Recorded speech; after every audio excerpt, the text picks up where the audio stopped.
गांव के पुराने पीपल के पेड़ के नीचे बैठी बुजुर्ग दादी अक्सर बच्चों को डरावनी कहानियां सुनाया करती थी। लेकिन एक कहानी ऐसी थी जिसे सुनकर गांव के बड़े बूढ़े भी सहम जाते थे। सुगाहन चुड़ैल की कहानी। शुभा की शादी गांव में शुभा नाम की एक नवविवाहित लड़की थी। उसकी शादी बड़े धूमधाम से हुई थी और वह अपने पति रमेश के साथ बहुत खुश थी।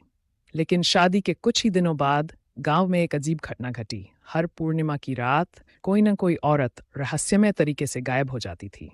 गांव के लोग डरने लगे, पर किसी को कुछ समझ नहीं आ रहा था।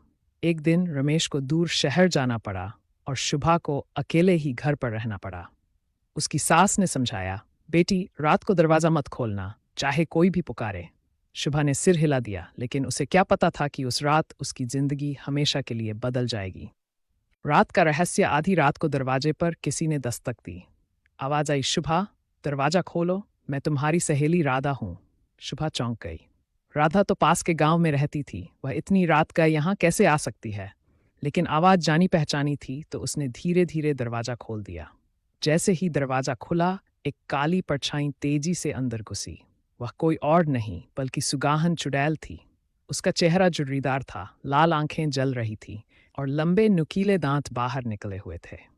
वह चुड़ैल सिर्फ उन्हीं नवविवाहित औरतों को निशाना बनाती थी जो अपने पति की लंबी उम्र की कामना करती थीं, क्योंकि वह खुद अपने पति की मौत के बाद चुड़ैल बन गई थी और अब हर सुहागन से उसकी मांग का सिंदूर छीनना चाहती थी।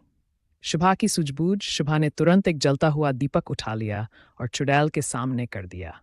आग देखकर चुड़ैल चीखने लगी और पीछे हटने लगी। तभी शुभा ने अपनी सास की बताई हुई बात याद की। अगर कभी